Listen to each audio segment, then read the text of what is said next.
Good morning all of you. कैसे हैं आप सभी? आई हो आप सभी बहुत अच्छे होंगे। Recording in progress.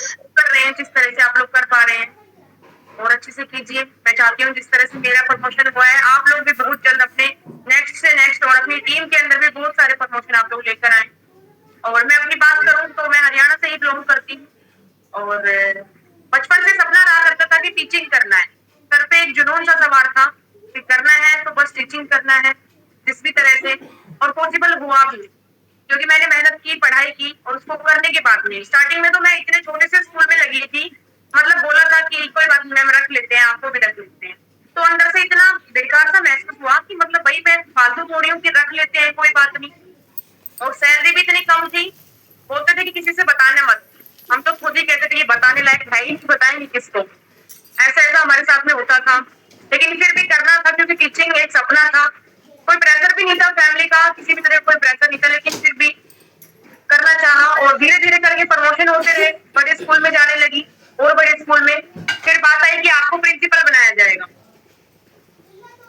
मेरे साथ में मीटिंग होने लगी, मैं जो पेरेंट्स होते थे उनको हैंडल करने लगी। एक दूसरे लोगों से बात करने का जो जज्बा होता है, जो धैर्य रख के बात करते हैं, वो सभी हेजिटेशन है वो भी खत्म हो गई। यानी वहां से मैंने वो चीज भी अपनी क्लियर कर ली। लेकिन फिर मेरे को लगा कि नहीं, जो मेरे को जो प्लेटफॉर्म मिल रहा है उस पर ना मेरी इतनी रिस्पेक्ट हो रही है, ना मेरे को कोई जानते हैं। स्कूल में बस बच्चे जानते हैं, कुछ के पेरेंट्स जानते हैं, तो उतना मजा नहीं आ रहा था। और फिर मैं सर के अक्सर हमारे आसपास में ही रहते हैं, तो मुलाकात हुई हमारी हमारे प्लेटिनियम लीडर हमारे अपलाइन मिस्टर मेघराज सर से, और जिन्होंने इस फॉर्मूले के बारे में बताया। सुनने के बाद में दिमाग थोड़ा सनक गया कि नहीं ऐसा तो नहीं हो सकता, क्योंकि मैंने पहले कभी भी एमएलएम के बारे में, नेटवर्क मार्केटिंग के बारे में नहीं सुना था। तो जैसे सर ने बताया मैंने कहा सर ऐसा तो नहीं होता है, मैंने तो पहले कभी नहीं सुना। तो सर ने धीरे धीरे करके मेरे को समझाना स्टार्ट किया। और जब सर मेरे को इनकम दिखाते, पूजा मैम मेरे से पहले आई हुई थी, ममता मैम थी, मैंने देखा कि ये लोग कर रहे हैं तो 500 रुपए में मेरा क्या हो जा रहा है, मैं भी करके देख सकती हूँ। तो ये सोचकर मैंने भी उस टाइम डिसीजन लिया कि यस सर मैं करूंगी, और जितना हो सकता है और आपका फुल सपोर्ट रहेगा तो मैं धीरे धीरे आगे बढ़ते रहूंगी। क्योंकि फर्स्ट टाइम था मेरा, मैंने उससे पहले कभी भी इस तरह के प्लेटफॉर्म पर वर्क नहीं किया था। और उस टाइम मैंने डिसीजन लेकर अपना वर्क स्टार्ट किया। स्टार्टिंग में बहुत कम वर्क कर पा रही थी क्योंकि इतना एक्सपीरियंस भी नहीं था, लेकिन sir time to time support करते रहते थे। शुरू में तो बहुत सारे लोग ऐसे मिलते थे कि पता नहीं क्या करने लग गई है, अच्छी खासी जॉब कर रही थी, टीचर थी बढ़िया, सब लोग जानते थे कि हाँ भाई टीचर है, अन्नू मैम है, अन्नू मैम है। तो अब तो कोई नहीं जानता है कहाँ जाने लगी है, क्या करती है, घूमी रहती है। लेकिन मैंने सोचा कि इन लोगों को मेरे को मुंह से जवाब नहीं देना है। जब मैं खुद पैसे कमा के लेके आऊंगी, मेरी जो रेपुटेशन है, जो मेरी इमेज है, जब मेरे को लोग देखेंगे किस तरह से आती जाती है, वर्क करती है, पहनावा है, हर तरह पर लोग नोटिस करते हैं, तो वो चीज मेरी इन लोगों को जवाब देगी। और मैंने काम करना स्टार्ट किया, लोग मेरे को जानने लगे, क्योंकि जो सोशल मीडिया पे वर्क करते हैं हर तरह के लोग देखते हैं। अड़ोसी पड़ोसी भी देखते थे कि हाँ इसके फोटो आ रहे हैं, बताओ फेसबुक पे फोटो आ रहे हैं, प्रमोशन ले रही है, पैसे कमा रही है, बहुत अच्छा लगने लगा। बहुत सारे नेगेटिव लोग भी मिले, सर के पास फोन करती, सर मेरे को लोगों ने ऐसे बोला। सर फिर समझाते रहते हैं कि लोगों का काम है बोलना, आपको इस तरह से वर्क करना है, इस तरह से करना है। कैसे कैसे सर ने मेरे को सपोर्ट किया, बहुत ज्यादा समझाया। और सर की बदौलत से ही मैं आज आप लोगों के सामने अपना पर्ल का प्रमोशन लेकर बैठी हुई हूँ। तो सबसे पहले मैं सर को थैंक्स करना चाहूंगी। सर वेरी वेरी थैंक्स आपको। अगर आप नहीं होते, आप सपोर्ट नहीं करते, आप इस प्लेटफॉर्म को मेरे तक नहीं लेके आते, तो शायद मैं आज यहाँ पर नहीं होती और कहीं ज्यादा पहले से कहीं ज्यादा अच्छी लाइफ में जी रही थी। क्योंकि पहले इतना ज्यादा हेडेक होता था, इतनी ज्यादा मेरे को काम करना पड़ता, प्रेशर बहुत ज्यादा सुननी पड़ती थी। जो हमारे ऊपर जो हमारे टीचर होते थे, कोऑर्डिनेटर होते थे, बहुत ज्यादा उनकी सुननी पड़ती थी। चाहे कितना ही अच्छा काम होता था, लेकिन फिर भी उनको जरा से कुछ कमी नजर आती, उसी पे टोक दिया करते थे। और पूरा मतलब ऐसा हो जाता, मन सब खराब हो जाता कि नहीं अरे तो कितना ही अच्छा काम कर लो, डांट देते हैं। लेकिन सर क्या करते हैं, अगर थोड़ी सी भी गलती हो जाती है तो बोलते हैं कि हर एक गलती से सीखना चाहिए। उस गलती से सीखते और 3 प्रमोशन में अपना ले चुकी हूँ। फर्स्ट टूर अचीवर भी मैं रही थी। जब टूर लॉन्च हुए थे तो उस टाइम मैंने सबसे पहले टूर अचीव किया था, जो कि दिल्ली एक्सर काम का निकला हुआ था, और वो फर्स्ट सबसे पहले मैंने अचीव किया था। और बहुत कोशिश करती हूँ कि अपनी टीम को भी आगे लेके आऊँ। मेरी टीम में भी 2 सिल्वर है, गोल्ड है, सभी अच्छे तरह से वर्क कर रहे हैं। मैं भी फुल सपोर्ट करती हूँ, सर भी उनको फुल सपोर्ट करते हैं, और बस ऐसे ही आगे बढ़ते रहना चाहती हूँ। बाकी एक स्टोरी है, सुनाना चाहती हूँ, क्योंकि स्टोरियां मेरे को सुनाना बहुत अच्छा लगता है। मैं पहले से ही सोच के बैठी थी कि स्टोरी तो मैं जरूर सुनाऊंगी। एक व्यक्ति था, पार्क में बैठा हुआ था और बैठ के बहुत अफसोस सा मना रहा था, रो रहा था बार बार। तो एक बूढ़ा व्यक्ति उसके पास में आया और पूछने लगा कि क्या बात है भाई, इतने परेशान क्यों हो, रो क्यों रहे हो, मुझे बताओ।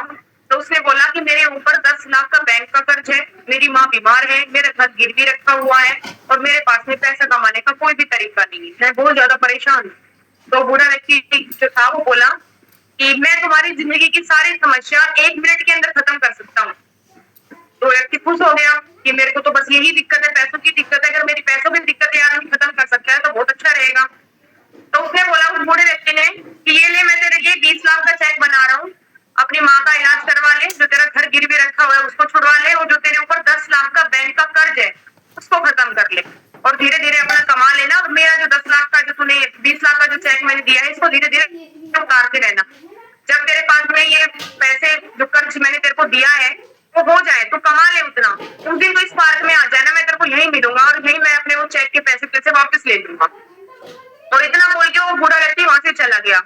जो आदमी बैठा था जिसको पैसे की जरूरत थी उसने सोचा कि जब ये अनजान व्यक्ति मेरे ऊपर इतना भरोसा कर रहा है कि कमा के मेरे को वापस देगा तो मैं कमा सकता हूँ।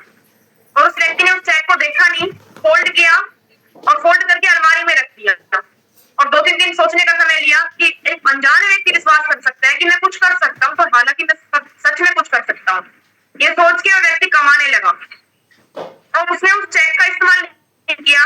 धीरे धीरे उस व्यक्ति ने वो 10 लाख का अपना बैंक का कर्ज भी खत्म किया, अपना जो घर गिरवी रखा हुआ था वो भी छुड़वा लिया, अपनी माँ का इलाज भी किया और अमीर व्यक्तियों में जाना जाने लगा।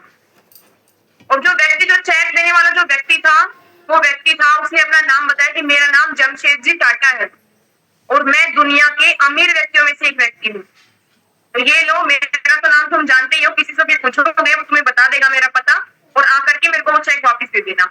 जब वो व्यक्ति ने अपनी सारी प्रॉब्लम जो भी थी पैसों की वो खत्म कर ली और उसका 20 लाख का जो चेक था वो लेकर वापिस उसको देने के लिए गया, तो उसने कुछ देर इंतजार किया पार्क में बैठकर कि वो चेक लेने तो वापिस आएगा, और वो बूढ़ा व्यक्ति उसको आता हुआ दिखा कि हाँ चेक लेकर के आ रहा है, और चेक लेने के लिए बूढ़ा व्यक्ति आ रहा है, वो बैठा रहा वहां पर। तो जैसे वो उसको चेक को निकाल के देने लगा और बताने लगा कि मैंने आपके चेक में से 1 भी रुपए खर्च नहीं किया, मैंने खुद कमा के अपना सारा कर्जा उतार दिया है। इतनी देर में एक नर्स आई और उस नर्स ने उस बूढ़े व्यक्ति का हाथ पकड़ा और उसको लेकर जाने लगी। तो व्यक्ति बोला कि क्यों लेके जा रहे हो इनको? तो नर्स बोली कि ये पागल है, पागल खाने से भाग जाता है और सभी को अपना नाम जमशेदजी टाटा बताता है और नकली चेक बांटता रहता है। तब उस व्यक्ति को समझ में आया कि एक नकली चेक, एक फर्जी चेक अगर मेरे को इतना जुनून दे सकता है तो ये चीज मेरे दिमाग के अंदर पहले क्यों नहीं आई।